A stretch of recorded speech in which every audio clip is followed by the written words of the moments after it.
2 मार्च 2024 बाबा के महावाक्य।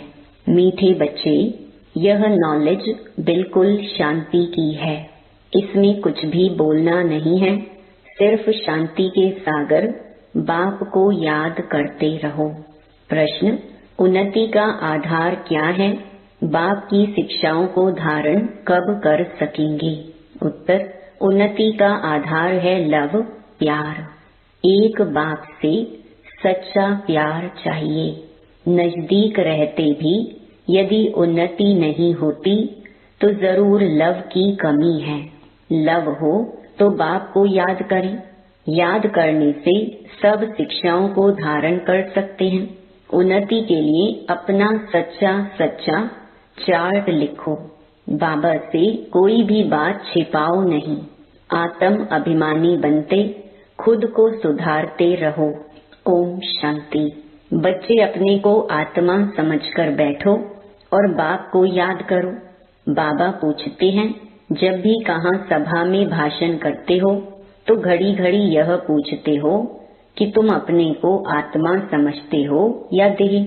अपने को आत्मा समझकर यहाँ बैठो। आत्मा ही पुनर्जन्म में आती है। अपने को आत्मा समझ परम पिता परमात्मा को याद करो। बाप को याद करने से ही तुम्हारे विकर्म विनाश होंगे। इसको योग अग्नि कहा जाता है। निराकार बाप निराकारी बच्चों को कहते हैं, मुझे याद करने से तुम्हारे पाप कट जाएंगे और तुम पावन बन जाएंगे। फिर तुम मुक्ति, जीवन मुक्ति को पाएंगे। सभी को मुक्ति के बाद जीवन मुक्ति में आना है जरूर। तो घड़ी घड़ी यह कहना पड़े कि अपने को आत्मा निश्चय करके बैठो। भाइयों और बहनों, अपने को आत्मा समझ बैठो और बाप को याद करो। यह फरमान बाप ने ही दिया है। यह है याद की यात्रा।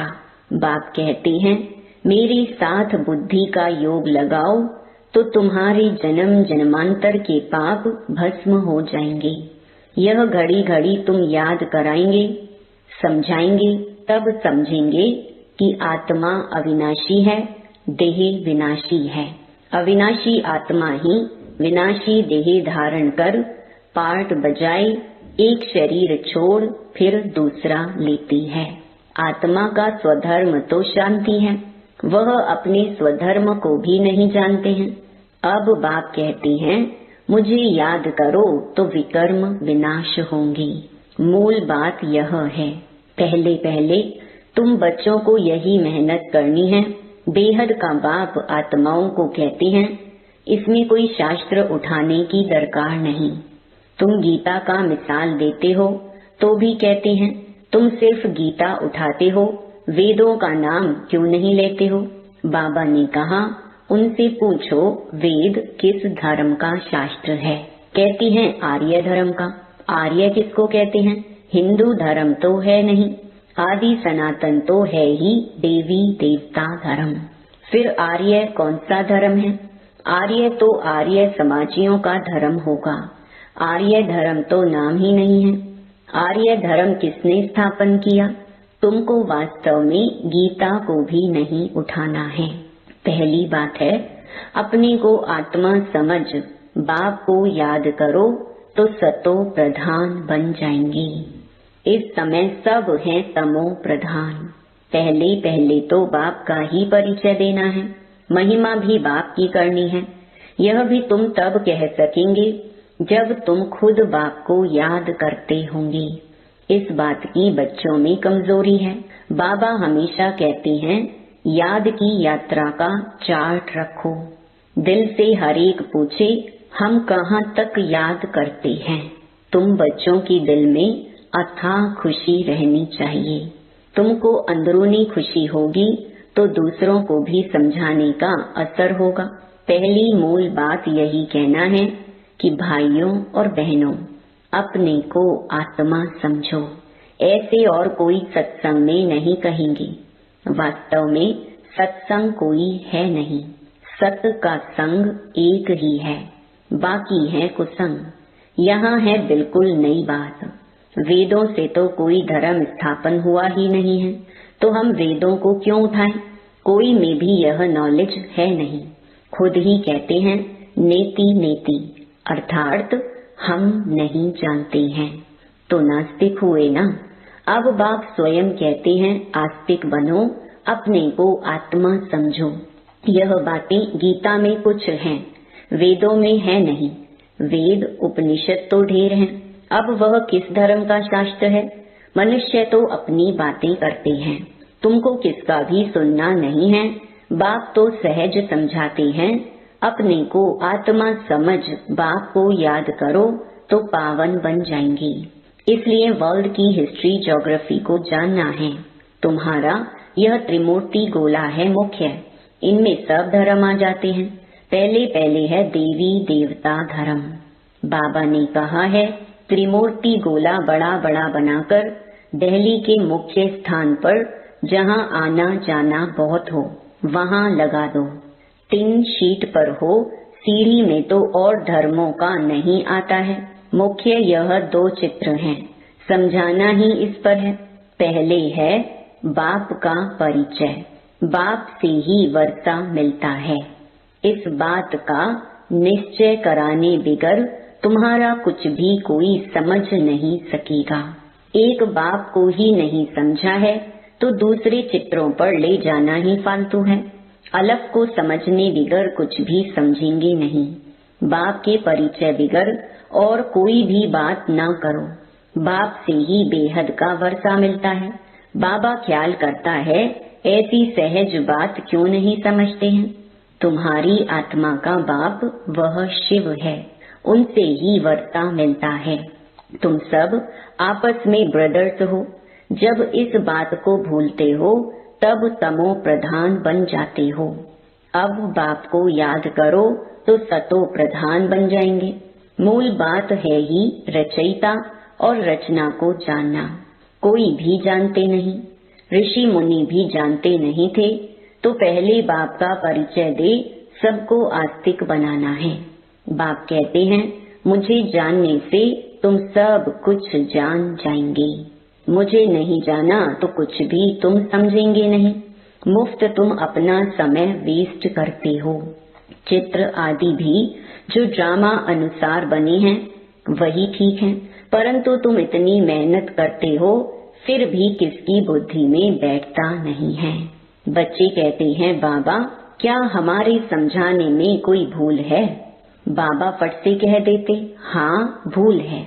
अलग को ही नहीं समझा है तो फट से रवाना कर दो।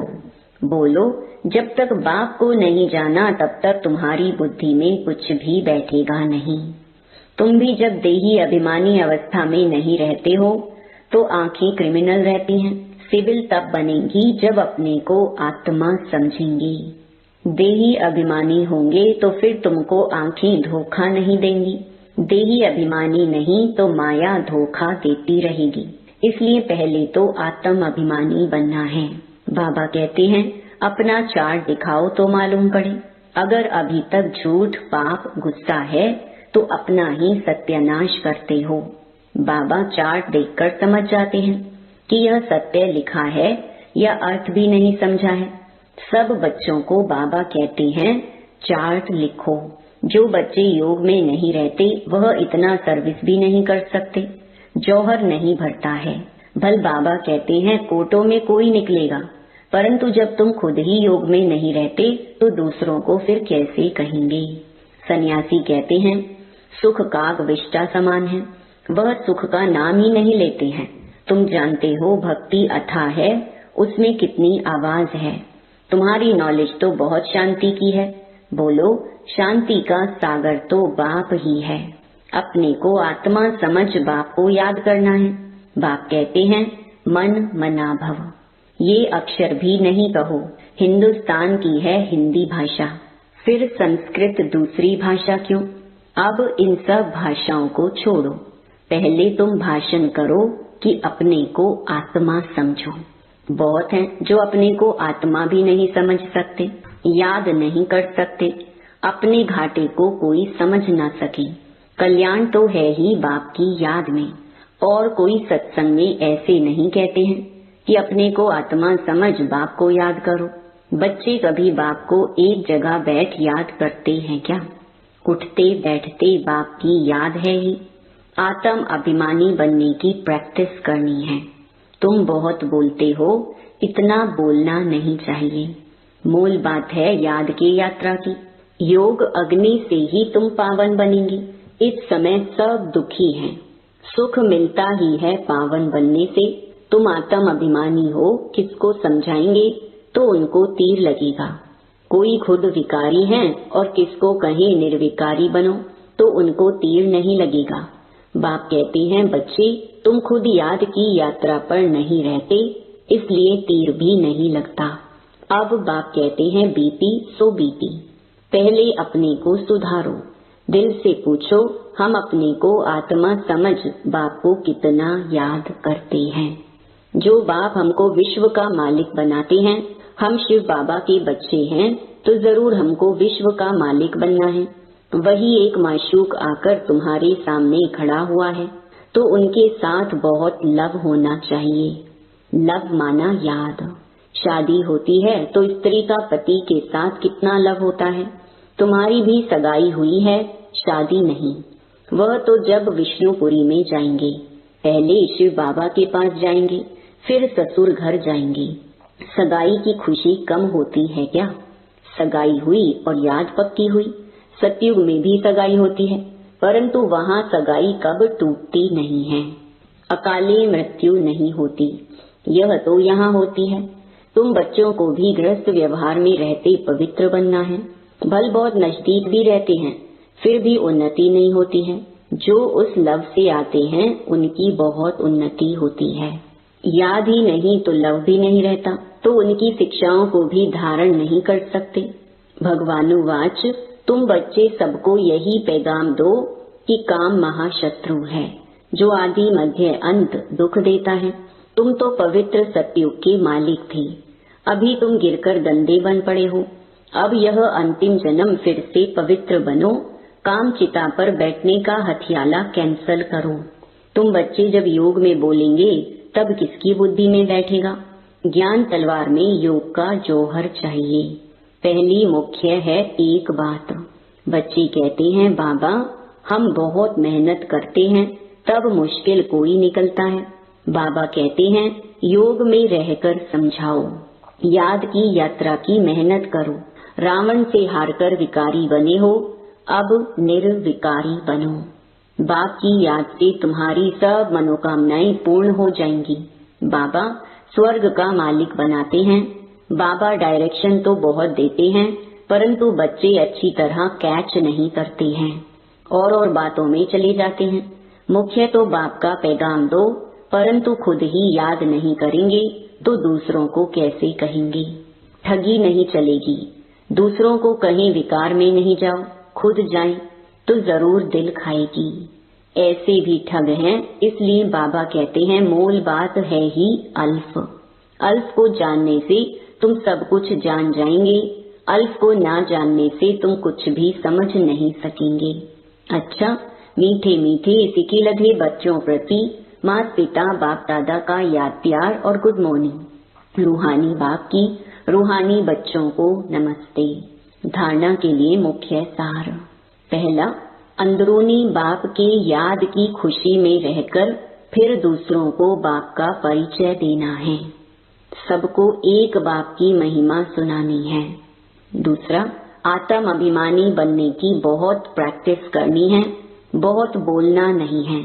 बीती सो बीती कर पहले स्वयं को सुधारना है।